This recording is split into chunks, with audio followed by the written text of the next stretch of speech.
जय हिंद दोस्तों। Speaking assignment का पार्ट 2 में आपका स्वागत है। जैसा कि मैं आप पहले जो हमारा पार्ट था उसमें आप पढ़ चुके हैं कि सब्जेक्ट क्या होता है, ऑब्जेक्ट क्या होता है, उसके बाद affirmative, negative, interrogative, interrogative negative, WH questions and WH negatives, इन सब चीज़ों के बारे में आप पढ़ चुके हैं।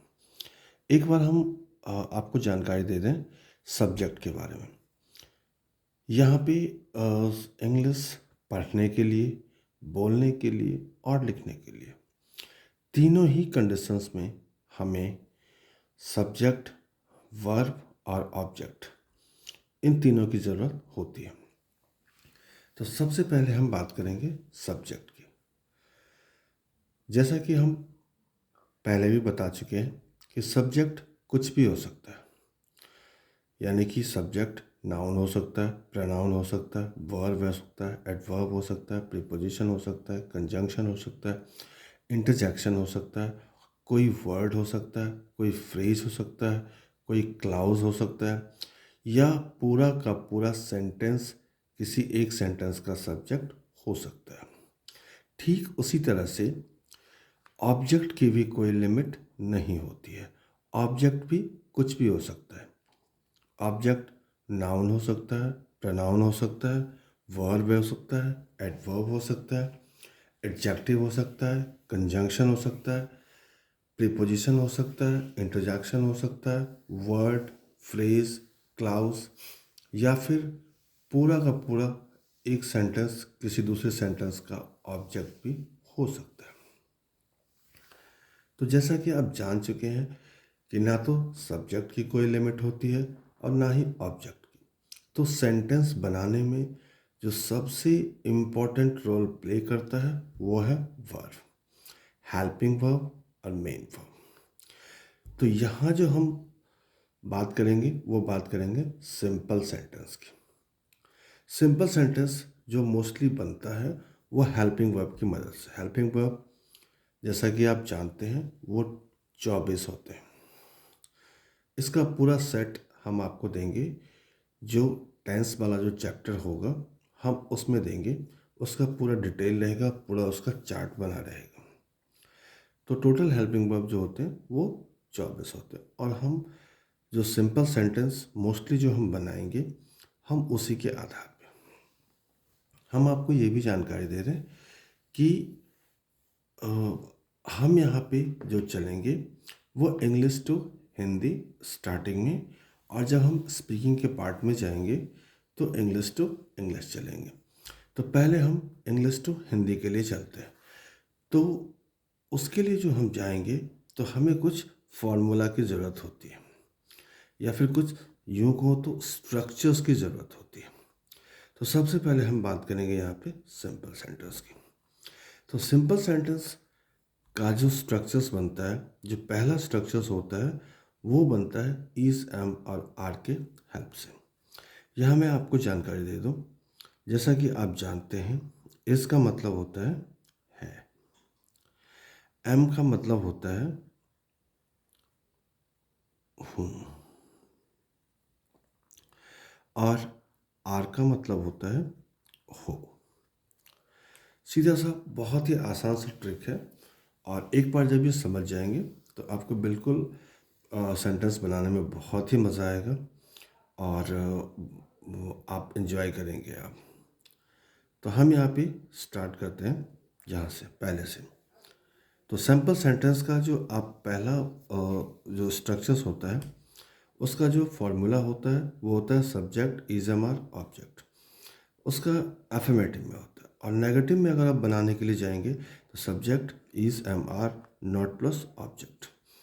उसी का अगर आप इंट्रोगेटिव बनाने जाएंगे यानी कि क्वेश्चन, यहाँ पे हमने शॉर्ट में दिया हुआ है, तो इसका होता है is, am, are, subject plus object.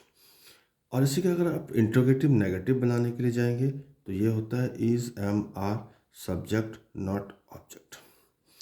वही अगर आप WH क्वेश्चंस बनाने के लिए जाएंगे तो सबसे पहले WH वर्ड आएगा जो आपको चाहिए, उसके बाद पूरा का पूरा इंट्रोगेटिव आप उतार सकते हैं, यानी कि इज, एम, आर, सब्जेक्ट और ऑब्जेक्ट। उसके बाद डब्ल्यू एच नेगेटिव अगर आप बनाने के लिए जाएंगे तो W H plus is, am, are plus subject plus not plus object. आप चाहे तो इंट्रोगेटिव नेगेटिव में आप शॉर्ट फॉर्म का भी इस्तेमाल कर सकते हैं, नॉट को पहले भी ला सकते हैं। लेकिन जो आजकल मॉडर्न इंग्लिश ग्रामर चल रहा है वो कॉन्ट्रैक्टेड फॉर्म यानी कि शॉर्ट फॉर्म का इस्तेमाल नहीं करके वो एक्सपेंडेड फॉर्म का इस्तेमाल कर रहा है। यानी कि हम एक थोड़ा सा एग्जांपल देते हैं। कोई बोलते हैं कि आई डोंट गो देयर, लेकिन जो मॉडर्न इंग्लिश होता है वो यूज़ करता है कि I do not go there, यानी कि एक शॉर्ट फॉर्म है और एक कॉन्ट्रैक्टेड फॉर्म है।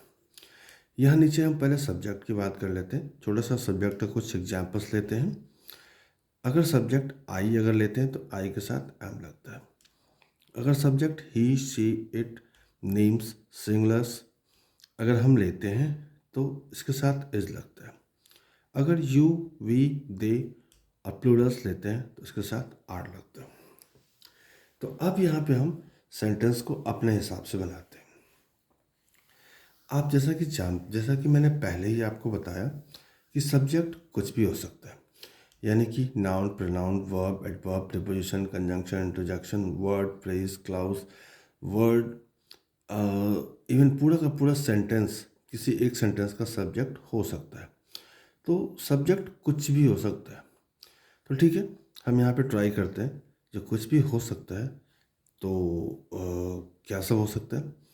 तो हम कोई नाउन ले सकते हैं। पहले हम कोई नाउन ले लेते हैं, जैसे कि हम लेते हैं राम। राम जो है, राम एक नाम है और जो नेमिंग वर्ड्स होते हैं वो नाउन कहलाते हैं। हमने यहाँ पे लगा दिया राम। राम नेम्स है, नेम्स के साथ यहाँ पे क्या लगता है? इज। तो हमने यहाँ पे राम लगा दिया और यहाँ पे इज, तो ये हो गया राम इज। अगर इसका हम मीनिंग निकालते हैं तो इसका मतलब होता है राम सब्जेक्ट हो गया, इसका मतलब है, यानी कि राम है। राम है तो राम कुछ तो होगा ही।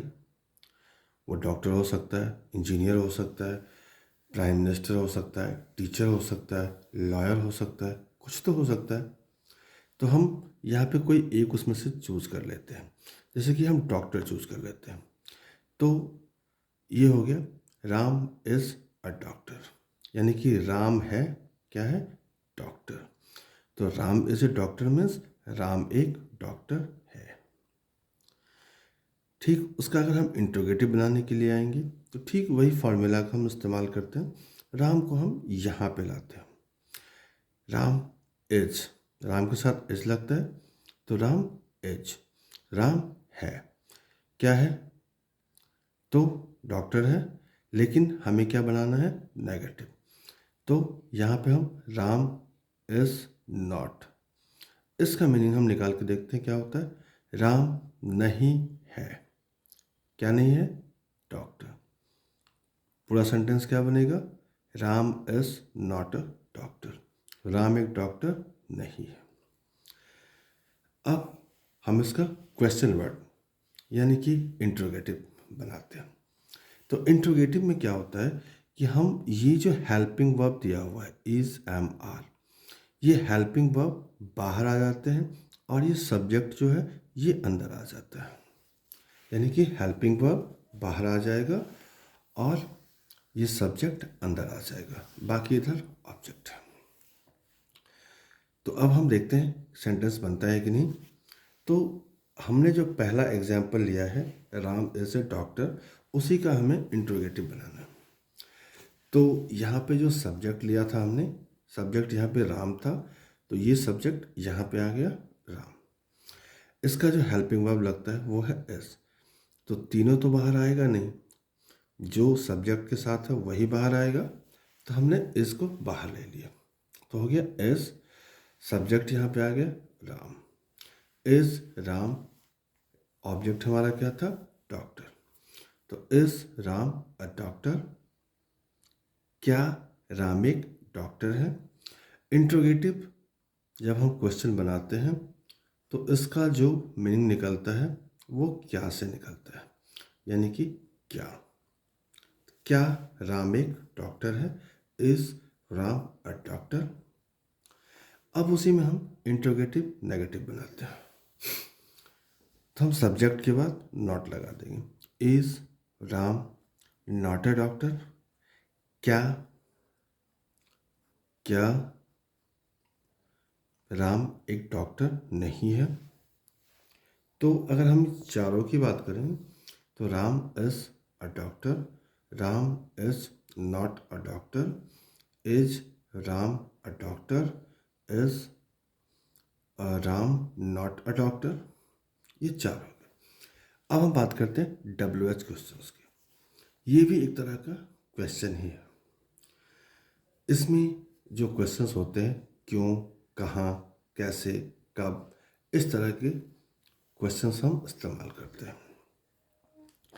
तो WH बनाने के लिए जैसा कि मैंने पहले ही बताया था कि WH वर्ड लेंगे जो हमें चाहिए। जैसे कभी कभी हमें चाहिए वाई, कभी कभी वैन, कभी कभी वेयर, कभी कभी विच, ये सब हमें चाहिए होता है। तो जो हमें चाहिए उसमें से कोई एक हम ले लेंगे। जैसे कि हम लेते हैं वाई, मान लेते हैं कि हम यहाँ पे वाई लेते हैं। हमने वाई लगा लिया, वाई के बाद क्या आएगा, इज, तो हो गया वाई इज। यहाँ पे फिर Ram a doctor, why is Ram a doctor means why का मतलब होता है क्यों, यानी कि राम एक डॉक्टर क्यों है।